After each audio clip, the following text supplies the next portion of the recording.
Fala rapaziada, mais um vídeo aqui no canal e mais uma vez falando sobre a seleção brasileira, dessa vez trazendo um balanço aí sobre esses dois amistosos, sobre essa data FIFA, começo do Dorival, jogo contra a Inglaterra, jogo contra a Espanha, um panorama geral aqui dessa data FIFA.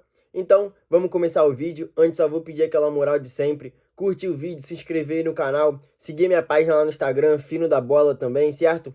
Se não achar, jogar lá na busca, tem lá o arroba na minha bio. E aquelas coisas de sempre, compartilha o vídeo com geral aí, manda pra todo mundo. Pô, eu vou aproveitar aqui o vídeo para agradecer as 100 visualizações aí no primeiro vídeo falando sobre a convocação. Eu realmente não esperava esse número, né? Agradeço demais aí a todo mundo que viu, que compartilhou, que curtiu, que comentou. Enfim, tamo junto e vamos começar esse vídeo trazendo esse panorama geral sobre a seleção brasileira, sobre esses dois amistosos. Vou falar um pouco sobre os dois jogos individualmente e no final trazer um panorama geral aí dos dois amistosos e dessa data FIFA em geral, quem saiu bem, quem saiu mal, o que eu gostei, o que eu não gostei, e, enfim, trazer a minha opinião aí sobre esses dois partidos. Vamos embora. Brasil e Inglaterra. Passando aqui a escalação que o Dorival botou, né, primeiro jogo dele nessa era, no comando da seleção brasileira. Bento no gol, Danilo na lateral direita, Fabrício Bruno, Beraldo e o Wendel na esquerda. Meio campo com Bruno Guimarães, João Gomes e Paquetá, Rafinha, Vinícius Júnior e Rodrigo no ataque. Inclusive ele repetiu a escalação nos dois jogos, né? No jogo contra a Espanha também foi a mesma escalação. Substituições, entraram Bremer na vaga do Wendel, Douglas Luiz no lugar do Bruno Guimarães, o Andrés Pereira entrou na vaga do Paquetá. E os três atacantes também saíram, o Rafinha saiu para a entrada do Savinho, o Rodrigo saiu para a entrada do Endrick e o Vinícius Júnior saiu para a entrada do Pablo Maia já no final da partida. Eu gostei muito da atuação do Brasil com a bola, falando nessa partida com a Inglaterra. Era uma coisa que eu realmente esperava, que foi o que o Dorival conseguiu fazer no Flamengo. Essas tabelas muito rápidas, aproximações entre os jogadores, uma saída de bola muito qualificada, com o Paquetá ali principalmente fazendo esse termo, né, novo, que as pessoas não gostam muito, mas esse box-to-box, e ao mesmo tempo que ele era o camisa 10 ali armando o jogo junto com o Rodrigo na fase ofensiva, também era o cara bem participativo, juntando ali no Bruno Guimarães, principalmente nos zagueiros, para fazer a saída de bola. Então eu achei que o Brasil foi muito bem com a bola no pé. O Dorival realmente conseguiu arrumar essa parte ofensiva da seleção. Muita aproximação, muita troca de passes rápidas, muitas movimentações do trio de ataque. O Rodrigo ali com o Vinícius Júnior, ora o Rodrigo caindo por fora, o Vinícius Júnior por dentro e vice-versa. Ali o Rodrigo originalmente ali começando a partida como falso 9. Então gostei muito dessa parte da seleção. Achei a marcação um pouco frouxa, digamos assim, falando no português mais claro. Achei desencaixada a marcação da seleção brasileira, o que é normal pelo entrosamento, pelo pouco treinamento. Achei que muitas vezes o Brasil deu muito espaço para a Inglaterra sair jogando, muito espaço na frente da área também. Achei uma partida ruim, principalmente do Bruno Guimarães. Não vi ele tão participativo com a bola no pé e também não achei ele muito participativo na marcação. A gente viu um contraste muito grande do Bruno Guimarães com o Paquetá ali. O Paquetá que participou muito com a bola no pé, deu um lançamento espetacular ali pro Vinícius Júnior, perdeu uma boa chance, depois pisou dentro da área para finalizar aquela bola na trave. E sem a bola na marcação, até demais também, né? Tomando amarelo, fazendo muitas faltas ali, principalmente no primeiro tempo. E não sendo expulso por sorte ali, né? Então, esse contraste do Paquetá com o Bruno Guimarães achei algo bem significativo na seleção. E eu não gostei muito da partida do Bruno Guimarães. O João Gomes foi bem, pra mim foi ok, assim, fez uma boa partida. Mas, fora isso, ótima partida do Brasil, gostei realmente do que eu vi.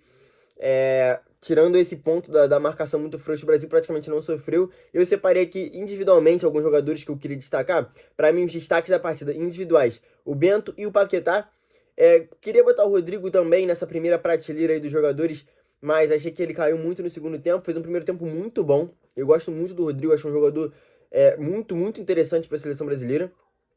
E eu queria botar ele e fica ali entre a segunda e a primeira prateleira o Rodrigo. Para mim, Bento e Paquetá foram os destaques do jogo. Bento, vou voltar a falar mais dele no jogo contra a Espanha, que para mim foi o melhor em campo e é um dos grandes destaques dessa data FIFA para mim, é o Bento. Mas eu acho que ele foi muito bem no jogo contra a Inglaterra também. Todas as vezes que foi exigido foi muito bem, muito seguro. E goleiro seguro me encanta, assim, eu gosto muito de goleiro que passa segurança, né, pro resto do time. Então, para mim, esses foram os principais destaques. Para mim, jogadores que foram bem. Danilo, Fabrício, Bruno tiveram esse destaque. O Vinícius Júnior fez uma partida abaixo, não achei horrível como muita gente tá taxando, não. Mas, principalmente, Danilo e Fabrício Bruno. Eu acho que o Danilo, nessa data FIFA, se firmando de vez como o capitão do time, como uma liderança e apresentando para o público brasileiro que muitas vezes subestimou o futebol do Danilo, que ele é sim um lateral muito bom. O Brasil sofreu muito na Copa de 2022, depois da lesão do Danilo, quando o Militão teve que fazer lateral direita. Danilo, a gente também não teve o Danilo na Copa de 2018, o Fagner foi o titular. Então, eu acho que é um jogador muito interessante, muito seguro. Enfim, eu vou voltar a falar mais individualmente dos jogadores, mas Fabrício Bruno e Danilo foram os destaques. Jogadores que fizeram a partida ok para mim: Beraldo, Wendel e João Gomes. Nada de mais, nada de menos. Foram ali na média. E abaixo, como eu falei, o Bruno Guimarães e o Rafinha. Eu acho que é muito claro que o Rafinha destoa um pouco do resto da equipe, assim, na parte ofensiva. A gente sabe que ele não tem o mesmo primor técnico do Rodrigo, do Vinícius Júnior, e a gente nem espera que eles tenham, né? Mas eu acho que é uma vaga que, enquanto o Neymar estiver fora, tá muito aberta. Tem o Martinelli ali, tem o Antony correndo por fora, você tem o Rafinha agora, tem o PP, o Galeno chegando. Acho que é uma vaga que tá aberta. Acho que quando o Neymar voltar, não tem dúvidas. Eu acho que o Rodrigo vai para a direita e o Neymar vai acabar fazendo esse papel que o Rodrigo fez hoje muito bem. A gente viu que funciona, né? Se o Rodrigo fez isso bem, o Neymar também pode executar melhor ainda. Mas esses foram. Sabe que os jogadores que entraram não tem muita avaliação, assim. A estrela do Endrick é realmente bizarra, é incrível esse garoto. O Andrés Pereira também entrou muito bem, mas o resto, assim, sem muita avaliação. Vamos passar, porque no final eu quero fazer esse panorama geral. Já vou passar pro jogo contra a Espanha. Como eu falei, mesma escalação. Mudaram as substituições, né? Dessa vez o André foi para a vaga do Bruno Guimarães. Essas no intervalo, né? Foram 4 no intervalo, se não me engano. André no Bruno Guimarães, o Endrick no Rafinha, o Ian Couto no Danilo e o Andrés Pereira no João Gomes. Se eu não me engano, foi isso. Depois o Douglas Luiz entra na vaga do Vinícius Júnior e o Galeno na vaga do Rodrigo. Esse jogo, assim, não vou ficar aqui falando mais do óbvio. Realmente o Brasil não jogou bem.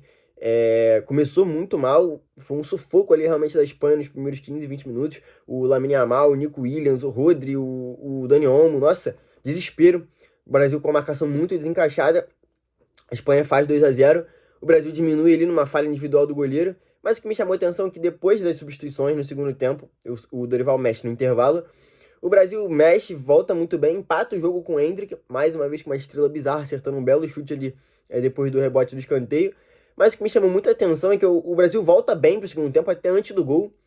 Ensaia uma pressão ali, o gol sai. Eu falei, cara, agora o Brasil, né, melhorou, vai pra cima. E eu senti que não aconteceu isso. Eu esperava que o Brasil fosse pra cima, não necessariamente virar o jogo, porque fazer o gol ou não é relativo, mas que o Brasil fosse imprimir uma pressão maior, que fosse buscar. Empatamos agora, o time novo, gás novo, jogadores tentando mostrar serviço. Isso acabou não acontecendo, muito também por mérito da Espanha. A gente não pode deixar, né, de falar isso, porque a Espanha, sabe, como poucas seleções no mundo, talvez seja melhor nisso, controlar jogo, ter a posse de bola, já tá no DNA da seleção. Mas com o Rodri no meio campo também é um jogador, assim, espetacular. Eu acho que é daqueles que a gente tem que parar e assistir jogar, o Rodri, porque é um cara totalmente fora da curva, assim, é bizarro. Mas a Espanha sabe como ninguém controlar esse ânimo, sabe ficar com a bola, rodou. E o Brasil também não fez muita questão de roubar. A Espanha teve uma posse de bola mais longas depois que o Brasil empata o jogo. E, cara, não podemos deixar de falar do Bento, né? Melhor jogador em campo, muito, muito bem em várias defesas, muito seguro, como eu falei, assim como no jogo contra a Inglaterra. Eu acho que o Bento sai muito fortalecido e fazendo um balanço, assim, das duas partidas, né? Tirando o Endrick, que, pô, claro, foi o grande fenômeno, mas não tem uma avaliação, assim, né, de jogo mesmo do Endrick. Eu acho que o Bento, pra mim, foi o melhor jogador em campo da seleção brasileira, assim, numa média, né, das duas partidas. Eu acho que foi o único que não oscilou, todas as vezes que foi exigido, foi muito bem, muito seguro. E eu acho que é o grande saldo positivo aí dessa seleção brasileira, de forma individual. Claro, de novo, tirando o Endrick, que é uma aberração, assim, foi o Bento. Eu acho que se configurou de vez como esse terceiro goleiro aí da seleção, junto com o Alisson e o Ederson.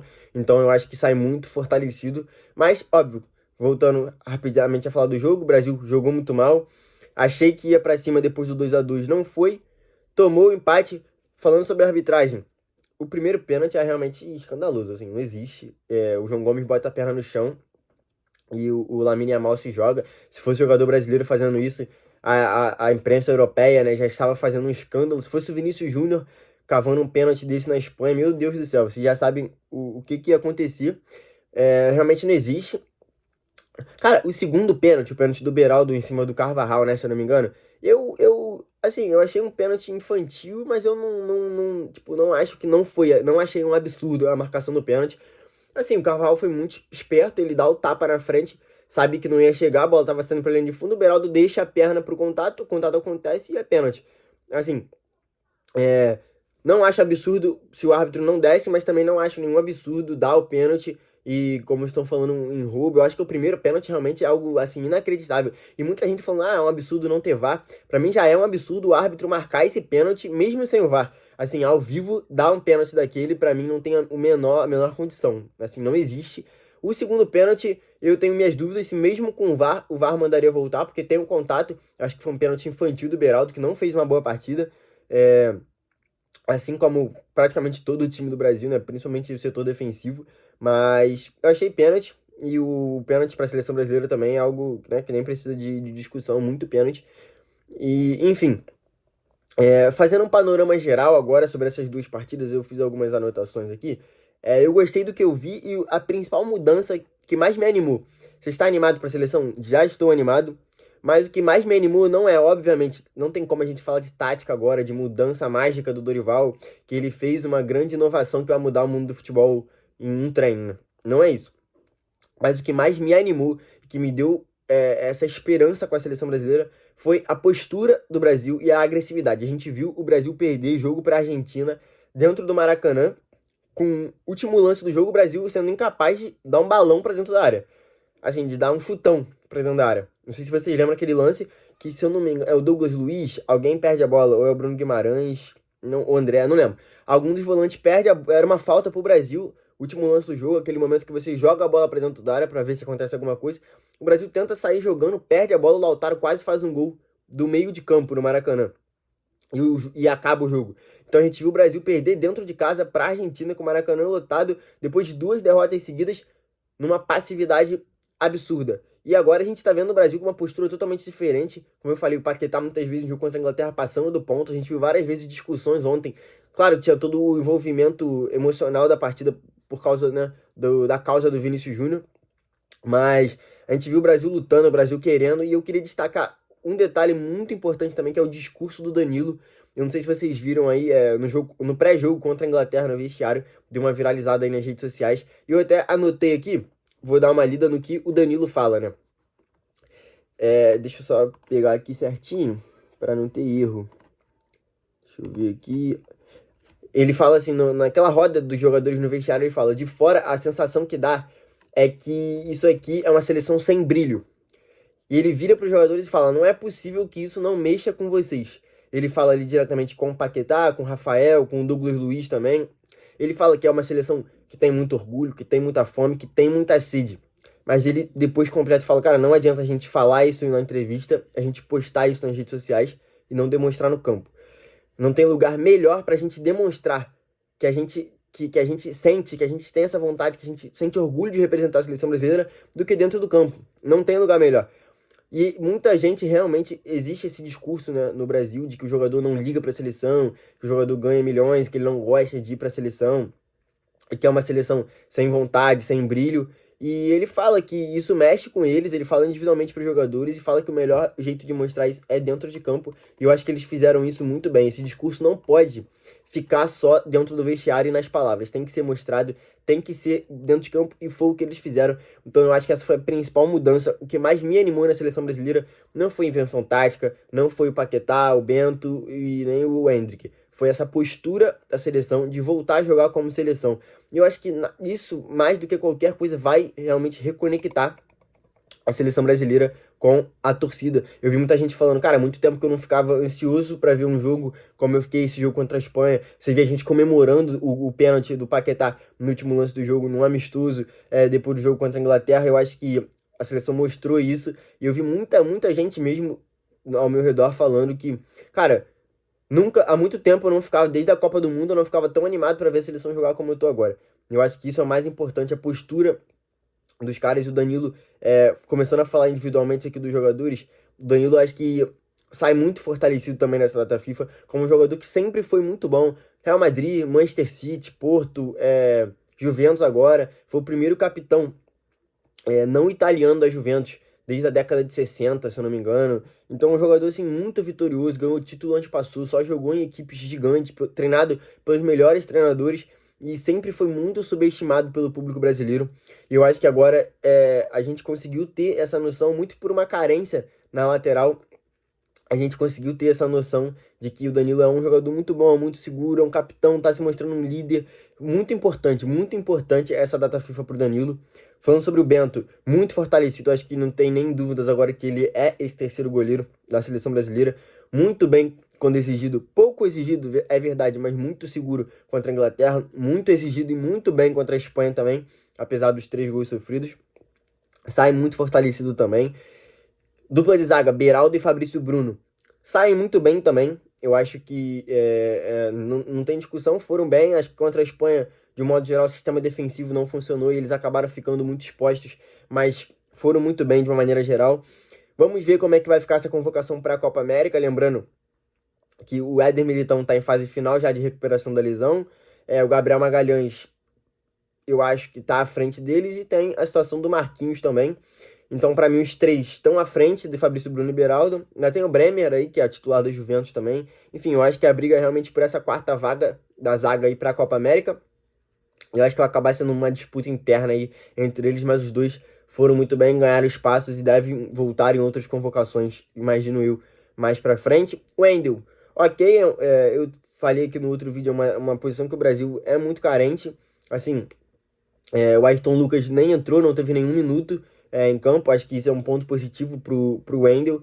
E dos convocados, né, na primeira lista do Dorival, Ayrton Lucas e teve outro que não entrou sem seus goleiros, Murilo, né? Murilo do Palmeiras. Os 2 não entraram, não tiveram nenhum minuto, não foram testados.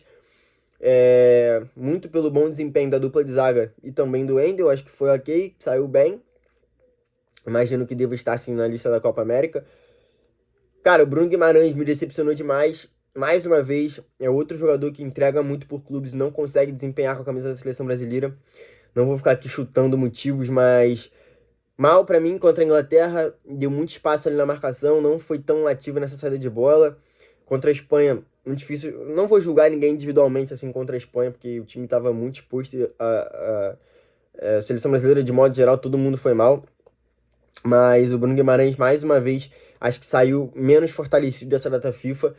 Muita gente já cobrava a titularidade do Douglas Luiz, que na minha opinião é o melhor volante do Brasil na atualidade, na temporada, né? Entre os meio-campistas e os volantes, a seleção brasileira é o que faz a melhor temporada. O Dorival optou pelo Bruno Guimarães como titular e ele sai, pra mim, pior do que entrou nessa data FIFA. João Gomes, ok, fez uma partida muito boa contra a Inglaterra, uma partida, né, ruim contra a Espanha, mas sai ok, acho que nada de mais, nada de menos. Não tenho muito o que acrescentar. O Paquetá sai muito fortalecido, sai como mais do que nunca. Acho que ninguém tinha dúvida disso, mas agora mais do que nunca, de que ele é titular absoluto nessa seleção e tem que jogar no meio-campo, sem ficar inventando o Paquetá na ponta esquerda. Tem que jogar no meio campo. Ele é camisa 10 de origem, é segundo volante ali, né? Mas faz essa função muito bem. Jogou, como eu falei, pisou na área, armou o jogo, participou da saída de bola, marcou. Eu acho que é um jogador muito completo, assim, faz todas as funções do meio campo muito bem. E é titular indiscutível na seleção brasileira. O Rafinha, pra mim, também é outro que sai abaixo do que entrou. Eu acho que é um jogador que, tecnicamente, não tem esse brilho todo. Não que a gente esperasse que ele tivesse. Mas eu acho que é um jogador que participa pouco.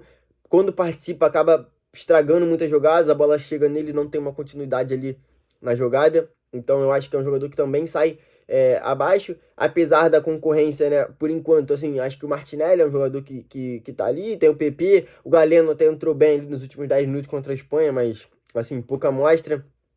Então, vamos ver. E o Endrick, cara, pra mim é dois caras, né, que eu vou falar agora dos reservas. Pra mim, o restante, tô puxando aqui na cabeça. Acho que ninguém fez nada de mais, nada de menos também, assim, dos que entraram, dos que não entraram, mas 2 caras, o Endrick e o Andrés Pereira. Realmente eu acho que saíram muito fortalecidos. O Endrick agora já é realidade, é um jogador assim, totalmente fora da curva. E o Andrés Pereira, cara, é isso, é um jogador muito bom tecnicamente, entrou bem nos 2 jogos, assim, participou né, do gol lá contra a Inglaterra, lançando a bola pro Vinícius Júnior, entrou bem contra a Espanha também. Então, eu acho que é um jogador que sai muito fortalecido também dessa data FIFA. E agora eu queria destacar esse finalzinho aqui do vídeo pra falar do Endrick, cara, porque realmente, assim, é um jogador daqueles que mais preparados, assim, das últimas grandes revelações que a gente teve no futebol brasileiro. Eu acho que é um dos que tá mais jovem e está saindo mais bem preparado, mais do que o Rodrigo, mais do que o Vinícius Júnior, mais do que o próprio Paquetá. Acho que é um moleque que, mais do que a qualidade técnica, que é indiscutível, a personalidade dele é uma parada que realmente assusta, né, cara? Parece que ele tá sempre confortável, tá sempre bem, ele entra pedindo jogo. E eu, particularmente, gosto muito de jogador assim. Eu falei muito disso, bati muito nessa tecla aqui no último vídeo. Eu gosto de jogador que não sente jogo grande, que gosta do jogo grande. Que, cara, entrar na eliminatória, entrar no amistoso e entrar no Paulistão, entrar na Libertadores, no Brasileiro pra ele é a mesma coisa. E ele vai pedir bola, ele vai querer ganhar, ele vai tentar fazer o melhor. E, cara, é realmente um garoto de 17 anos, assim. Eu acho que eu tenho grandes perspectivas pro Endrick. Eu não vou falar publicamente porque eu não quero ser cobrado ainda. Mas eu tenho grandes perspectivas pro Endrick. E vou soltar só um spoiler aqui da minha opinião. Pra mim, pós-Neymar, ele é a maior revelação, assim, do futebol brasileiro. E eu acho que ele vai... tem proporção para atingir o nível do que o Neymar atingiu, de idolatria, de qualidade, de personalidade. O Endrick, tudo indica que vai jogar a Copa de 2026, deve jogar pelo menos aí 4 Copas em alto nível, se, né, tudo der certo. Então é um cara que é realmente daqueles fora de série no futebol mundial, assim, e mais uma vez é do Brasil, mais uma vez é brasileiro. Então, cara, é isso. Gostei muito da seleção brasileira, gostei muito do que eu vi, gostei muito da atitude da seleção, dessa mudança de postura dos caras, de mostrar que querem, de querem estar ali, de querer ganhar. Individualmente, pra mim, poucas ressalvas, como eu falei, pra mim, o caso do Bruno Guimarães, não acho que deva ser cortado, tá? Um jogador de muita qualidade, muita qualidade. Eu acho que quando eu falo que ele saiu abaixo, eu falo mais de titularidade do que de convocação. Não vejo o Bruno Guimarães fora da Copa América. E do Rafinha, né, que eu falei, que é uma situação, cara, é um cara que é titular do Barcelona, assim, do clube gigante, e é, tem outras concorrências ali que ninguém se destoa também na posição, então, mas são dois caras que pra mim deixaram a desejar, né, com tantas notícias positivas nessa data FIFA, Dorival, a seleção, o Endrick, os jogadores, o Bento, enfim, foram caras que saíram um pouco abaixo. Esse aí foi a minha opinião, espero que vocês tenham curtido o vídeo, certo? Deixa a opinião de vocês aqui nos comentários também, quero saber, gostaram? Acham que pode dar certo? Quem vocês convocariam? Quem vocês se decepcionaram? Quem vocês gostaram mais dos jogadores da seleção brasileira, certo? Compartilha o vídeo, se inscreve no canal, aquela moral de sempre. Segue minha página lá no Instagram, Fino da Bola. E tamo junto, até o próximo vídeo, que deve ser semana que vem pra falar de Libertadores. Tô prometendo aqui, acho que é isso. Valeu, rapaziada, obrigadão a todo mundo que assistiu até aqui. Se inscreve no canal, curte o vídeo, compartilha. Tamo junto, valeu!